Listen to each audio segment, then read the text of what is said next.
Alors bonjour et bienvenue donc sur ma chaîne, la chaîne d'analyse. Aujourd'hui nous allons parler d'un acteur qui me tient extrêmement à cœur, tout simplement parce que son décès est très récent et qu'il est important pour moi de parler d'acteurs et d'actrices aussi français. Nous allons parler de Jean-Paul Belmondo, l'acteur qui était tout simplement, encore une fois, hors norme, un héros national. Alors cette vidéo va se dérouler avec trois grands chapitres. Nous parlerons d'abord de la vie de Belmondo avant la lumière. Ensuite nous parlerons de l'homme qui fera son nom en tant qu'acteur et que comédien. Et enfin nous parlerons du comédien-acteur qui devient le héros national. Alors on va commencer par quelques infos importantes sur Jean-Paul Belmondo. Il faut savoir qu'il est né en 1933 et qu'il est décédé en 2021. Voilà, très récemment, début septembre. Il faut savoir donc qu'il est décédé à l'âge de 88 ans. Il a une filmographie qui est très impressionnante puisqu'il faut savoir qu'il a fait quand même 87 films. Alors 87 c'est peut-être un peu beaucoup, sachant que j'ai compté le tout à la main, puisque je n'ai pas trouvé sur internet de bon compte, ça changeait toutes les 2 minutes, donc j'ai compté à la main, j'ai compté tout ce qui était film, qu'ils aient marché ou pas d'ailleurs, puisque oui, même dans une carrière d'acteur hyper grand comme celui de Belmondo, eh bien il y a des ratés. Donc Belmondo, il a 87 films à son actif, tout en sachant qu'à la base, il souhaitait devenir un comédien, non pas un acteur, mais ça, on va revenir dessus. Alors, en termes de poids et de taille, Belmondo faisait 1m76 pour 60-70 kg en général, donc un plutôt bon poids, sachant qu'il était extrêmement musclé. 1m76 pour son époque, c'est assez grand. Il faut savoir que les hommes dans les années 1930, ils faisaient plutôt, 1930, 1940, 1950, faisaient plutôt entre 1m60 et 1m70, on va dire maximum. On va dire que plus c'était très grand, donc 1m76 pour son époque, c'est plutôt une bonne taille quand même. Et je vais vous sortir un petit fun fact que j'ai appris en faisant mes recherches. Je ne sais pas si tout le monde le sait et j'ai trouvé ça super intéressant. C'est tout simplement que Belmondo, il a tellement inspiré de personnes que du coup, il a son visage sur un manga et une BD. Oui, un manga et une BD. Alors, le manga, c'est Cobra. Il a vraiment été inspiré par le visage de Belmondo. Pour le coup, ceux qui me diront le contraire, ce sont des personnes qui ne connaissaient pas Belmondo, ni son visage, ni son histoire, puisque on le retrouve dans beaucoup de films avec une cigarette à la bouche, jouant le policier un peu indiscipliné, un peu voyou, comme le film Flic Voyou. Mais aussi il a eu son visage du coup dans la BD Blueberry. Je vous mettrai encore une fois des images à l'écran pour que vous puissiez bien visualiser. Moi-même au début j'ai eu un peu de mal à voir la ressemblance avec Belmondo, mais en même temps sur certaines parties de la BD on voit clairement que c'est lui. Voilà, c'est pas possible autrement. Alors il faut savoir que Belmondo a eu un hommage national le jeudi 6 septembre 2021 du coup. Il a même eu un mot de la part de notre président actuel Emmanuel Macron sur le fait que c'était un héros national et que nous perdions vraiment quelqu'un de très grand. Et je suis tout à fait d'accord avec cette information, c'était un très grand acteur qui a beaucoup marqué sa génération. Et puis je trouve qu'en faisant mes recherches, j'ai découvert que en même temps, faire des recherches et apprendre à connaître cet acteur, c'est aussi ouvrir un peu le dialogue avec des personnes peut-être un petit peu plus âgées que nous-mêmes. Moi j'ai 23 ans et j'ai pu en discuter avec des personnes un peu plus âgées et j'ai trouvé ça super intéressant. Donc je vous conseille d'écouter la vidéo et peut-être d'en parler après avec vos parents, mais aussi vos grands-parents peut-être qui appréciaient l'acteur, parce que du coup ça fait des discussions hyper sympas et en plus vous pourrez faire genre que vous aviez les infos déjà, que vous n'avez pas du tout tout pris sur mes recherches. Alors il faut aussi savoir qu'il a donc été enterré officiellement le vendredi 7 septembre. Il est enterré au cimetière du Père-Lachaise et une info assez importante et que je trouve magnifique, c'est que Jean-Paul Belmondo a été enterré aux côtés de son père, puisqu'il était extrêmement famille. Il aimait beaucoup ses proches, surtout son papa dont il était extrêmement fier. Je vais vous en parler juste après, qui était-il et ce qu'il faisait. Mais voilà, je trouve que c'est une info importante et il a été enterré auprès de ses proches. Il y avait même Alain Delon et je vous parlerai un peu de sa relation avec cet acteur-là, mais très drôle à savoir. Et voilà, si jamais un jour vous vous rendez à Paris et que vous avez l'occasion de passer par le cimetière, n'hésitez pas à aller déposer une petite rose si vous appréciez l'acteur, le comédien ou l'homme, tout simplement. Nous allons parler donc du chapitre 1, la vie avant la lumière. Voilà. Donc Jean-Paul Belmondo est le fils de Paul Belmondo. Alors, vous allez vous dire, ok, il a le prénom de son père. Oui, ça se faisait beaucoup à l'époque. En fait, en réalité, par exemple, dans ma famille, on a 2 Robert, un grand-père et un père qui s'appellent tous les 2 Robert, puisqu'à l'époque, ça se faisait beaucoup de donner son nom ou une partie de son nom à ses enfants. On a même d'ailleurs de mon côté de la famille, encore une fois, un Jacques et un Jean-Jacques. Voilà, c'est assez commun de faire ce type de rapprochement, notamment à l'époque. Donc, Jean-Paul Belmondo a récupéré une partie du nom de son père. Alors, qui est Paul Belmondo? C'est un artiste, comme je vous le disais. C'est un sculpteur de renom pour l'époque qui s'est marié avec Mathilde... je vous mettrai le nom à l'écran parce que je vous avoue que j'ai eu beaucoup de mal à le prononcer. Elle a 2 noms de famille, donc bon, voilà, un peu dur de le prononcer. Et elle était artiste peintre. Voilà. Donc, faut dire que Belmondo, il a baigné directement dans un milieu qui était hyper artistique. Comment ne pas avoir envie de se lancer dans le milieu? Alors après, il y a des gens, c'est tout le contraire. C'est-à-dire que leur famille est hyper artistique, y a beaucoup de créativité, et puis ils en ont tellement pendant leur jeunesse qu'ils décident de se retirer totalement du milieu et de faire autre chose. Ça arrive, c'est un peu rare quand même. Prenons l'exemple de la chanteuse Adèle, que vous connaissez peut-être depuis quelques années, qui avait des parents pareil du milieu artistique. C'est très commun. Alors, il faut savoir que les 2 parents se sont rencontrés du coup à l'école des Beaux-Arts, donc encore une fois hyper artistique. Ils sont tombés très amoureux. Ils ont eu 3 enfants au total, dont Jean-Paul. Alors qui est Jean-Paul? À l'époque, Jean-Paul, c'est un garçon qui est indiscipliné. Alors retenez bien ce mot d'ailleurs, hein, je vous l'affiche en énorme ici, indiscipliné. Pourquoi? Parce que Belmondo, ça va le suivre toute sa carrière en fait. C'est un mot qui ressortira dans les critiques de films, c'est un mot qui ressortira à l'école. Tout le temps, on dira que Belmondo, c'est un gosse indiscipliné. Alors il est voyou indiscipliné, il aime pas les études, il aime pas l'école, donc très vite il va essayer de se rapprocher d'autre chose. Il aime beaucoup le sport, en effet il est passionné de cyclisme, de foot. Il faut savoir qu'au lycée, il était gardien de but. Voilà, un petit fun fact, il était gardien de but, il aimait beaucoup le sport, donc je vous disais, il est très musclé et c'est pas pour rien. Mais surtout, il y a un sport vers lequel il va se tourner en particulier, la boxe. Alors pourquoi la boxe va marquer la vie de Belmondo? Tout simplement parce que Belmondo il fait de la boxe, hein, en particulier au tout départ pendant ses études, parce que pendant sa jeunesse il a vraiment envie de se passionner pour ce sport à 100%, et puis une fois sa majorité atteinte, il va décider de faire de la boxe en professionnel.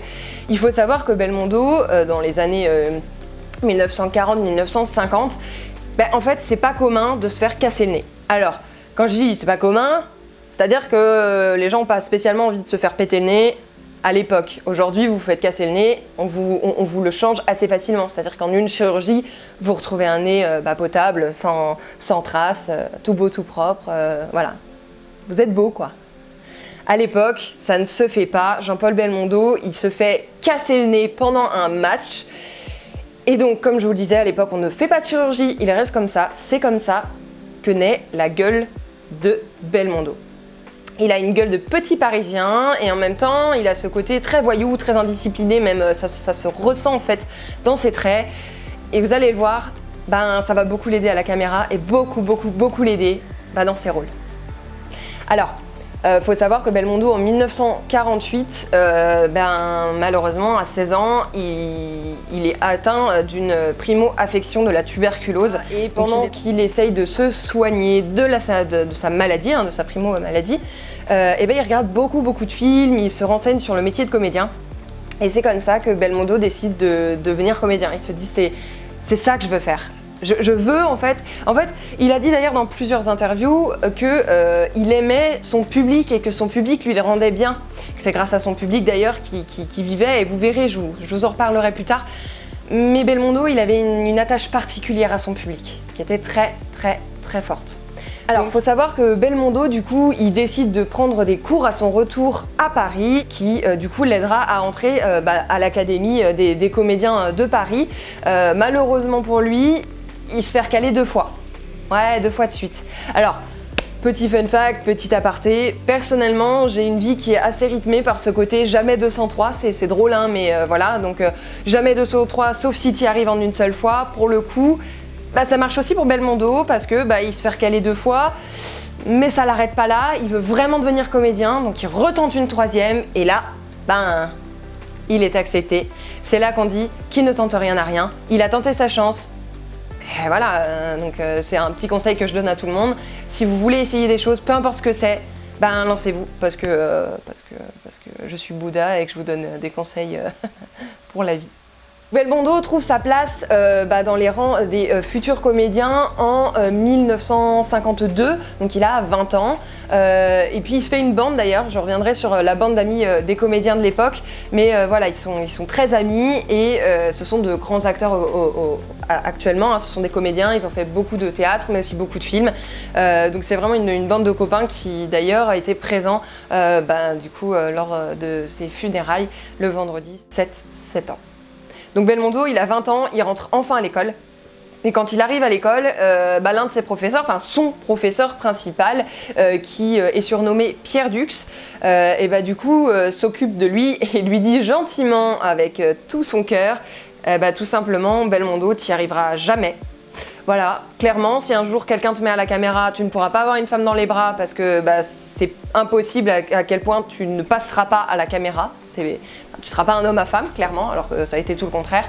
Et surtout, il change la vie de Belmondo en lui indiquant que c'est un homme qui n'y arrivera jamais, ni en tant que comédien, ni en tant qu'acteur, et qu'il ne verra jamais la lumière. Il restera en tant que second rôle toute sa vie. Ça touche énormément Belmondo et ça le pousse en fait à se dire, et ça le convainc en fait dans le fait qu'il souhaite continuer dans la comédie. Alors, Belmondo, il rencontre à 21 ans l'une de ses futures femmes qui s'appelle Renée Constant, enfin Élodie Constant. Son nom Renée Constant, c'est une danseuse. Voilà, encore une fois, il reste dans le milieu artistique. Elle s'appelle Élodie Constant, mais son nom de scène, c'est Renée. Alors ensemble, ils vont avoir un enfant à 21 ans, oui, très jeune à l'époque, mais c'est l'époque qu'il le souhaite aussi. Ils vont avoir une petite fille qui s'appellera Patricia, mais ils vont avoir en réalité 3 autres enfants, dont un Paul d'ailleurs, avec qui il était très très très proche. Malheureusement, il faut savoir que Patricia décède en 1993 à l'âge de 40 ans dans un incendie et ça bouleverse la vie de son père, hein, tout simplement, Belmondo. Ça le marque à vie puisque, comme je vous le disais, il est très famille. Donc il a son premier enfant, il est proche de terminer ses études tout simplement. Et en fait pour le fait qu'il soit très indiscipliné, ça va lui valoir des choses un peu difficiles. C'est-à-dire que alors qu'il fait sa dernière pièce, qu'il est censé être là pour terminer ses études et enfin obtenir le sésame, le Graal, c'est-à-dire devenir comédien officiel en France, eh bien, le public l'acclame, mais comme jamais le public n'a acclamé quelqu'un. La salle est remplie d'acclamations, des gens qui hurlent dans tous les sens, vraiment tout le monde l'applaudit. Belmondo, c'est quelqu'un qui laisse une impression, qui laisse sans voix dans une pièce. Sauf que le jury n'est pas d'accord avec ça. Le jury n'apprécie pas l'attitude de Belmondo, qui est dite donc un peu insolente, perturbatrice, un peu voyou. Et donc il ne lui donne pas son diplôme. Alors concernant la bande du conservatoire, ils sont plusieurs, donc on a des grands noms. Je vous les afficherai juste ici avec photo, ce sera plus simple, quand même plus parlant pour vous. Mais je pense que clairement dans cette liste de personnes connues, il y a beaucoup de noms que vous allez reconnaître puisque tout simplement ce sont de grands comédiens, grands acteurs français aujourd'hui. Alors donc il termine ses études, Belmondo il est un peu dégoûté puisque il se fait refuser par le jury qui décide que ce n'est qu'un voyou entre guillemets, donc il n'obtiendra pas son diplôme, il n'obtiendra qu'un ACCI. Alors qu'est-ce qu'un ACCI? C'est une sorte de récompense, c'est quand on arrive proche d'un prix mais qu'on ne l'obtient pas. Ce qui veut dire que ils lui disent que c'est bien, il a fait du très bon boulot, il est incroyable, mais en attendant, non, il ne deviendra pas comédien, non. Alors, il faut savoir qu'il est aidé donc par ses amis qui le portent en triomphe au-dessus de tout le monde, ils le prennent dans leurs bras, ils le portent, ils l'acclament eux aussi en lui disant que de toute façon il n'a pas besoin de l'approbation du jury pour être un comédien, pour être un bon acteur. Voilà, ça fait sourire Belmondo qui est un peu décomposé, hein, forcément il pensait obtenir son diplôme après tout le travail qu'il a donné. Et il faut savoir qu'il quitte la salle donc porté par la bande du conservatoire en faisant un bras d'honneur au jury. Et vous allez le voir, c'est pas le premier et c'est pas le dernier qui fera au jury. Moi aussi j'aurais des amis si j'étais pas là. T'aurais des amis, bah oui, mais déjà t'es coincé dans la caméra, je sais même pas qui t'es. Elle est de retour la voix. Faites quelque chose, aidez-moi.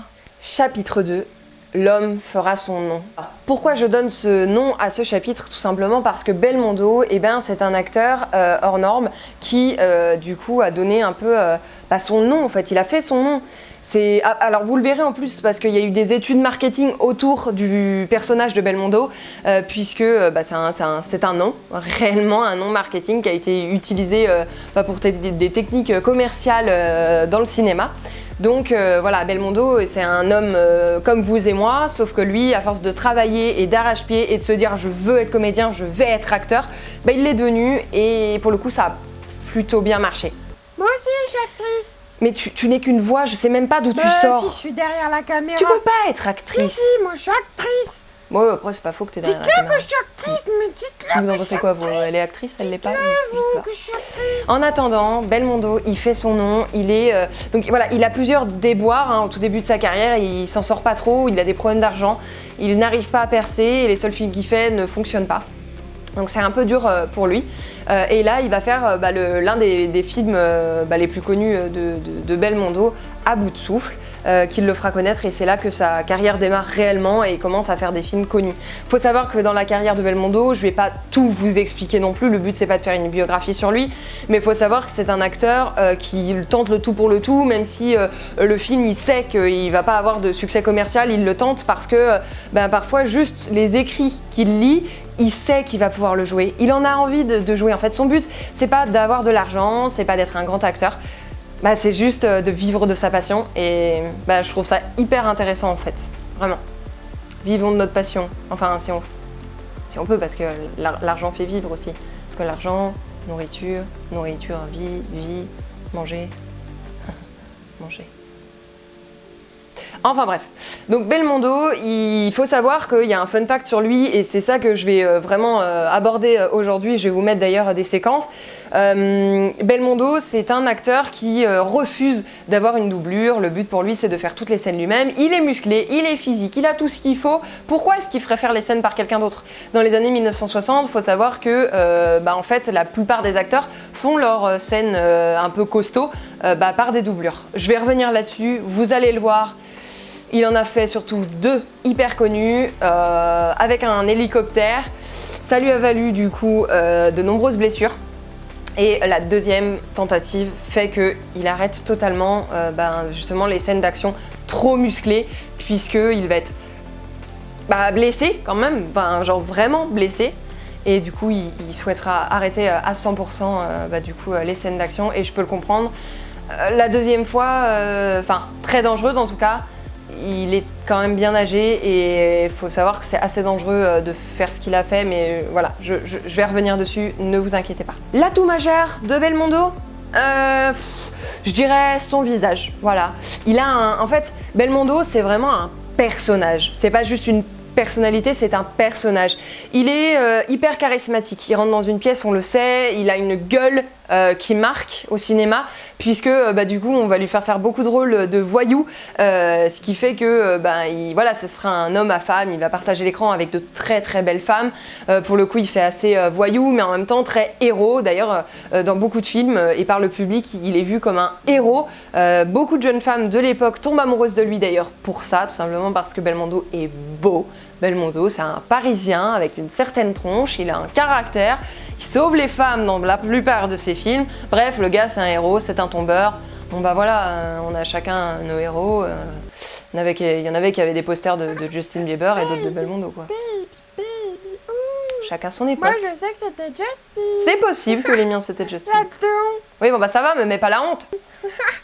Donc Belmondo, il fait beaucoup de cascades, il a vraiment un atout majeur, son visage, et la chose qui fait qu'il fonctionne bien au cinéma, c'est aussi qu'il a son propre caractère et il l'affirme, que ce soit lorsqu'il est devant la caméra ou en dehors. C'est un homme qui a des valeurs fortes d'ailleurs, et il le dira toujours. Ce qui fait son succès, ce ne sont pas les films, ce n'est pas son nom, c'est bien le public qui le porte. Donc il va tenter plusieurs films, il va tenter des choses un peu plus romantiques, des choses un peu plus action, des thrillers. Faut savoir que Belmondo, il y a certains types de films qui fonctionnaient mieux que d'autres. Par exemple, les films d'action où il est un peu héros fonctionnaient très bien. Alors Belmondo, il fera son nom, oui, mais avec difficulté, puisqu'au début il est extrêmement rejeté par la critique et il faut savoir qu'il a beaucoup de mal à vraiment se faire un nom. Le public l'adore, mais le public critique est toujours derrière son dos, au point où plus il vieillit, moins il a envie d'envoyer les films à la critique. Il y a quelques films d'ailleurs qu'il refusera d'envoyer à la critique tout simplement parce que selon lui, s'il les envoie, de toute façon ça parlera. Et il faut savoir que Belmondo avait un avis très partagé sur les avis critiques du cinéma, puisque il dira bien, hein, c'est un peu comme les youtubeurs aujourd'hui, il y a des haters et pour le coup, qu'est-ce qu'il faut le plus écouter? Son public qui nous donne de l'argent, un métier, une passion, ou plutôt les petits haters qui se lèvent le matin et qui écrivent P dans les commentaires? Bon voilà, je pense que la réponse elle est déjà rapide, elle est faite quoi. Après voilà, moi le pouce rouge de la dernière fois, il est là, mais tant pis, pas grave. Alors Belmondo, il a fait plusieurs films qui sont extrêmement connus. Par exemple, pour le film L'Homme de Rio, c'est un film qui mélange de l'humour franc et des scènes d'action. Ça marche hyper bien pour Belmondo, puisqu'il en a le caractère, il en a les épaules, clairement. Donc ça fonctionne. Il a 32 ans et sa carrière ne fait que commencer. Il faut savoir... Alors, d'ailleurs, j'ai découvert que beaucoup de personnes ne savaient pas pourquoi Belmondo s'appelait Bébel. Alors, si vous voulez savoir pourquoi Jean-Paul s'appelle Bébel, c'est pas parce qu'il s'appelle Belmondo. Mais alors, pas du tout. Alors en réalité, c'est parce que ses amis le trouvent assez franc, il a un certain caractère, donc ils le surnomment Pépel et non pas Bébel. J'essaie de vous le prononcer vraiment comme ça. Bébel, Pépel. Oui, c'est compliqué. Donc Pépel est son surnom. C'est le surnom du coup de Jean Gabin dans le film Les Bas-fonds de Jean Renoir. C'est un film hyper connu pour son époque. Jean Gabin, il est extrêmement connu. Par exemple, moi, mon grand-père, c'était vraiment l'un de ses acteurs préférés. Il l'aimait énormément. Donc, il faut savoir que Jean Gabin, c'est quelqu'un de très connu. D'ailleurs, Belmondo va tourner avec lui. Au début, ils s'entendent pas du tout. Et puis, finalement, Jean Gabin découvre comme il disait, un gamin un peu têtu, mais qui, pour le coup, avait toute sa place dans le monde des acteurs. Donc il est surnommé Pépel pour ce rôle. Je vous invite d'ailleurs à aller voir un peu soit le film, soit directement un peu de quoi parle le film, parce que j'ai trouvé ça hyper intéressant. Moi-même, je n'avais pas vu le film et j'ai découvert un peu en le lisant. Donc le surnom de Pépel est né de là. Et en réalité, tout le monde l'appelait comme ça et les journalistes en ont entendu parler et en fait, ils ont souhaité le nommer en fait dans les magazines comme quoi son surnom était Pépel, sauf que dû à une erreur de frappe, ça finira comme Bébel. Et ouais les gars, il s'appelait pas en réalité, ça n'a pas de connotation avec Belmondo, mais seulement avec Pépel qui devient Bébel. Le gars qui a dû écrire ça, il a dû se sentir con et en même temps, aujourd'hui, il doit être tellement content grâce à son erreur de frappe. Jean-Paul Belmondo a eu un surnom hyper connu. Alors, faut savoir que l'image de Belmondo, elle est un peu ternie entre guillemets par le fait que ce soit un héros dans tous ses films, un héros hyper positif à l'écran. Pourquoi est-ce que c'est un peu difficile? Parce que du coup, ça le rend difficilement accessible dans certains films. Il faut qu'il soit héroïque et positif, deux cases dans lesquelles il rentre parfaitement. Bon. C'est ce qui fera aussi son succès et c'est ce qu'attendra le public de lui, d'être positif, souriant, combattant, bref, Belmondo quoi. Alors, petit fun fact, comme je vous le disais, Alain Delon, il a été aux obsèques de Belmondo du coup le vendredi 7 septembre, mais il faut aussi savoir que les deux acteurs se détestaient. Ouais, ils se détestaient. Ouais, moi aussi je te déteste. Comment? Mais pourquoi tu me détestes? Je te connais même pas. Parce que c'est pas moi la C'est pas star. très aimable ça. Enfin bref, les deux acteurs ne s'apprécient pas. Alors, entre guillemets, ils ne s'apprécient pas. Pourquoi? Parce que, tout simplement, ce sont deux hommes, de beaux hommes, qui commencent à apparaître de plus en plus à l'écran. Ils sont extrêmement connus l'un comme l'autre. Ils ont des beaux visages, ils fonctionnent bien, ils commencent à être en tête d'à peu près tous les bons films commerciaux de l'époque. Il y a déjà de la rivalité puisque leurs noms ressortent. Il y a un peu des vols de rôle. Bon, c'est logique, ils sont connus tous les deux, c'est deux grands noms. Et ce qu'il faut savoir, c'est qu'ils vont partager du coup l'affiche. Donc ils vont partager une tête d'affiche pour le film Borsalino et ils sont tous les deux du coup en tant qu'acteurs. Sauf que la différence est que Alain Delon est producteur et acteur dans ce film. La condition étant que Jean-Paul Belmondo a accepté ce rôle seulement et seulement si Alain Delon apparaissait sur l'affiche qui allait être commercialisée pour du coup mettre un peu en avant le marketing du film avant sa sortie. Si seulement Alain Delon n'était noté qu'en acteur du film, ce qu'il n'a pas respecté puisqu'il a noté producteur et ensuite acteur Alain Delon. Son nom est noté 2 fois sur l'affiche de Borsalino. Ça ne plaît pas du tout à Jean-Paul Belmondo qui se fâche, qui colle un procès. Directement, c'est pas drôle, il faut pas juste en parler. Il colle un procès à Alain Delon, ils sont pas contents, ils partent au tribunal, Belmondo va gagner ce procès évidemment, fera retirer le deuxième nom en tant que producteur d'Alain Delon, mais il faut savoir qu'en réalité aujourd'hui ce sont de très bons amis. Voilà, c'est pas pour rien que Delon était à l'enterrement de Belmondo, ils sont devenus très amis avec le temps, ils s'appréciaient énormément, bien qu'ils avaient 2 caractères extrêmement différents. Mais voilà, un procès, c'est bien. Il l'a attaqué pour finalement devenir ami, comme on dit. Il faut être plus proche de ses ennemis que de ses amis. C'est bien connu. Mais je sais, je vais te coller Comment ça, un tu vas me procès, coller un moi procès? aussi. Ah bah si, Les droits à l'image. Les droits d'image, Non mais si, les droits d'image. Vous l'entendez dire qu'elle veut coller un procès pour droit d'image alors qu'on la voit même pas?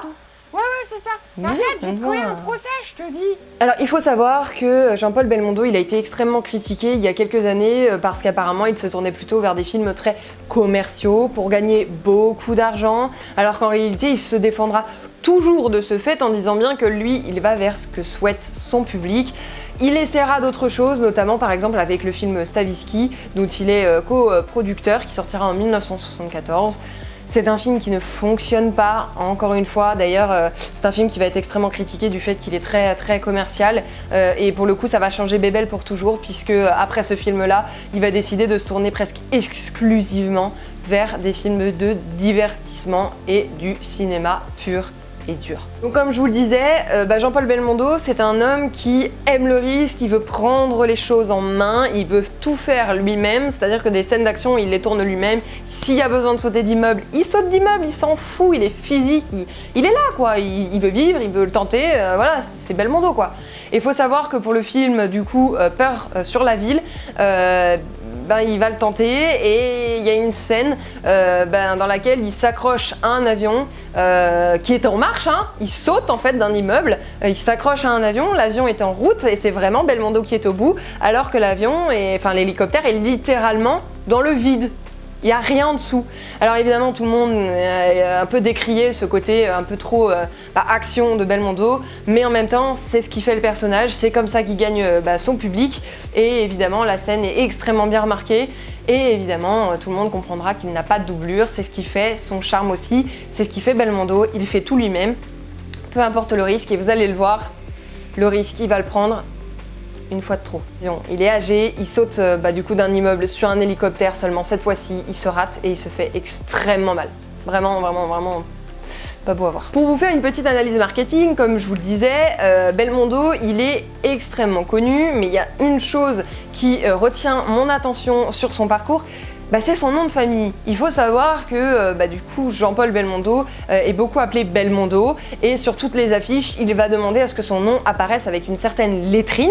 Il souhaite vraiment avoir un certain caractère sur toutes les affiches sur lesquelles il va apparaître avec du coup une lettrine très importante, très grosse, sur lequel on peut pas rater le nom Belmondo. Pour le coup, c'est une très bonne idée à l'époque et ça fonctionne puisque les gens vont voir le mot Belmondo en gros sur une affiche. Évidemment, il est extrêmement connu à l'époque. Tous ses films ou presque sont des cartons, bien que ce soit des critiques par le cinéma, mais le public est toujours derrière lui. Il y a des gens qui allaient voir tous ses films. Donc le mot Belmondo n'est pas seulement un nom, il devient marketingment parlant une marque. Tout simplement, une marque Belmondo. Donc, si on a le nom Belmondo sur une affiche, c'est juste incroyable en fait. Enfin, je suis désolée, mais Moi personnellement dans ma vidéo je vais pas mettre le mot Belmondo parce que je vais juste mettre ça du coup dans mon titre. Mais le mot Belmondo, marketingment parlant, c'est une marque. D'ailleurs, il faut savoir que ça a beaucoup inspiré dans le futur, puisque de nombreux acteurs vont alors demander eux aussi à avoir leur nom en tête d'affiche, puisque du coup ça fonctionne, ça attire en fait en réalité une certaine cible.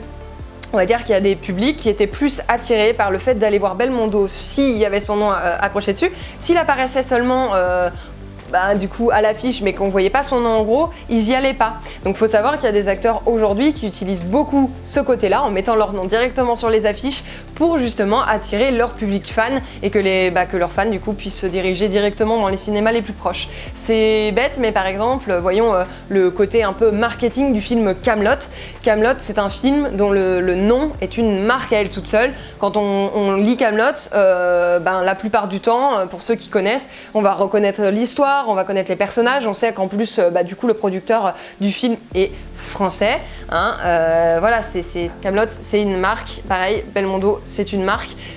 Si j'en trouve, j'essaierai de vous mettre quelques images d'affiches de lui avec son nom écrit en gros parce qu'il y a vraiment une certaine typographie qu'il souhaite garder et mettre sur les affiches. Il y en a 3-4 de mémoire et vraiment c'est celle-ci qu'il souhaite garder. C'est très grossier mais en même temps plus c'est gros, plus ça se voit, plus ça attire. Disons, that's what she said là, non? Ouais. Plus c'est gros, plus ça attire. En 87, comme je vous le disais, Belmondo il a extrêmement envie de refaire du théâtre. Du coup, après le succès de la pièce de Robert Hossein, je pense que ça se dit, ça se prononce comme ça. Et oui, cette fois-ci, ça se dit Robert, ce n'est pas Richard. Je me suis pas trompée entre les deux, d'accord? Vas-y, tu t'es trompée, c'était Richard. Bref, on n'en parle plus, je me suis trompée. Robert, du coup, il a fait une super pièce de théâtre et donc Belmondo, il se dit qu'après le succès de celle-ci, pour le coup, son public l'attend aussi en tant que comédien et au théâtre et donc il s'exprime et dit bien qu'il est très heureux de retourner à sa vocation principale, la comédie. En 1989, il faut savoir qu'il y a un fun fact à vous raconter. En fait, lors de la 14e cérémonie des Césars, donc qui est super connue en France puisque c'est une cérémonie dans laquelle on récompense les films internationaux et français et notamment particulièrement les acteurs français, hein. La coupe est juste ici. Je la tiens dans mes mains parce que moi aussi je l'ai obtenue, c'est évident, vu comment je me tiens à la caméra et que j'ai l'air très à l'aise. Donc cette statuette est donnée aux acteurs très connus. Et Belmondo va la recevoir pour le film Histoire d'un enfant gâté de Claude Lelouch et il va la refuser. Ouais, je fais un point de chute comme ça. Ouais, il la refuse parce que, je vais vous l'expliquer. En fait, Jean-Paul Belmondo, il refuse que ce soit un jury qui décide pour lui s'il doit être gagnant ou pas. C'est un peu un pied de nez, du coup, à ces années d'études où il n'a pas été choisi par le jury, mais bien par le public, car selon lui, c'est le public qui fait son succès et non pas le jury. Faut savoir que lors de la 14e cérémonie, il prévient en avance qu'il ne souhaite même pas être nominé parce que s'il est gagnant, il ne viendra pas, il ne prendra pas la statuette, il n'en veut pas. Et faut savoir que donc il est nominé, donc il apprécie pas du tout. Ensuite, il est gagnant, moyen quand il dit qu'il en veut pas. Et il faut savoir qu'il est même pas présent lors de la cérémonie. Genre, il s'est pas déplacé du tout.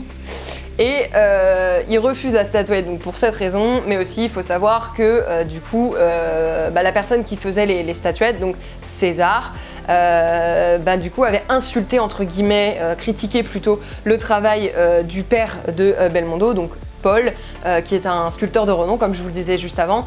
Du coup, César a critiqué le travail de son père en disant qu'il était médiocre. Et en fait, Jean-Paul Belmondo n'a jamais pu pardonner à ce sculpteur-là d'insulter son père en public comme s'il avait son linge sale. C'était juste pas possible pour Jean-Paul Belmondo. Donc il refuse la statuette parce que il en veut pas, parce que c'est un jury qui a décidé et que oh là là, il est voyou, donc il est indiscipliné, il prendra pas la statuette, il leur fait un pied de nez. Et ensuite, tout simplement parce que pour lui, il a insulté son papa. T'insultes pas la famille, ok, la famille c'est avant tout. Donc moi, ta statuette, tu peux bien te la garder, je la prendrai pas. Il la prendra jamais. Il demandera d'ailleurs à ne plus jamais la recevoir. Jamais. Ok? C'est bon? Never say never. Chapitre 3 et conclusion. de l'homme au héros national. Alors, j'appelle ce chapitre donc presque conclusion, tout simplement parce que du coup Belmondo, il est extrêmement connu. Il faut savoir qu'en France, il est très très respecté, tout le monde le connaît, surtout les générations avant nous, puisque comme je vous le disais, il est né en 1933, il a commencé sur les planches à être très très connu entre 1950 et du coup 2021. Faut savoir qu'il a commencé à faire des films très tôt en fait, à peine il est sorti de l'école qu'il a tenté tout ce qu'il pouvait pour gagner de l'argent et pour réussir dans ce milieu en tant que comédien et acteur. Ensuite, il a fait du coup de la production et de la coproduction. Donc, il a fait beaucoup. Il a inspiré de nombreuses personnes à se lancer en tant que comédien ou acteur d'aujourd'hui. C'est une figure emblématique de la France. Il est connu du coup en France et à l'international et ça c'est extrêmement important. Et donc faut savoir que du coup il a eu des titres. Alors il faut savoir que Jean-Paul Belmondo, il a été plusieurs fois gardien de la Légion d'honneur. Par exemple, il a été commandeur en 2007, mais tantôt aussi grand officier en 2019. C'est un homme, en fait, vraiment, moi personnellement, dans ma conclusion, je vais vous le dire, c'est un homme qui a beaucoup inspiré déjà par sa persévérance et par son jean-foutisme complet, qui donnait du coup une vraie personnalité à Belmondo. Je ne parlerai pas de tout ce qui s'est passé avec ces femmes parce que ça l'a beaucoup trop décrié à mes yeux et je pense que beaucoup de personnes ont apporté trop d'importance au fait qu'il se soit marié avec des personnes qu'il ne fallait pas ou qu'il ait pu faire sa vie avec des femmes qu'il ne fallait pas. Malheureusement, c'est quelque chose qui est rendu public puisque vie privée et vie publique, c'est un peu mélangé, notamment en France, mais il faut savoir que moi personnellement j'y tiens pas spécialement à rigueur, puisque moi je vois l'homme comme l'acteur, comme l'homme qui a fait son nom, comme l'homme qui était famille, pas l'homme qui s'est marié et qui s'est raté plusieurs fois avec des jeunettes.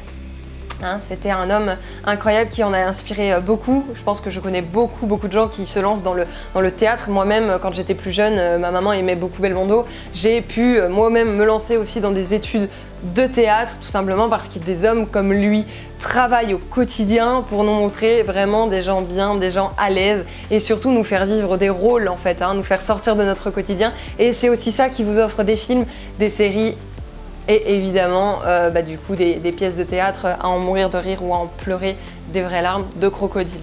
Alors vous, qu'en pensez-vous? Qu'avez-vous pensé de Jean-Paul Belmondo? Est-ce que vous étiez fan? Est-ce que vous connaissiez un petit peu tout ça? Est-ce que vous saviez qu'il avait son visage sur un manga par exemple comme Cobra? Est-ce que vous saviez qu'il avait fait plusieurs scènes lui-même, notamment la scène accrochée à l'hélicoptère? Est-ce que vous saviez qu'il l'avait fait lui-même et qu'il n'avait pas de doublure? Voilà, est-ce que vous aimez Jean-Paul Belmondo? Est-ce que ça va vous permettre de faire des superbes petites soirées, discussions avec vos parents ou les amis de vos parents par exemple, ou des collègues tout simplement? Et dites-moi tout ça en commentaire, moi je vous attends là. Je vous souhaite une bonne journée ou une bonne soirée en fonction de quand vous me regardez. J'espère que tout ça sur Belmondo, ça vous en apprendra plus. Je vous fais des bisous, je vous dis à bientôt. Ciao et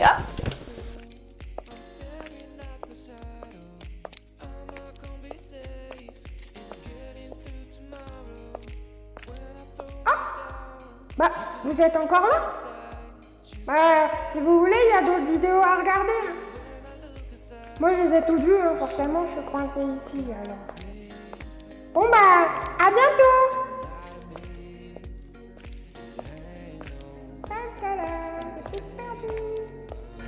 It ain't over.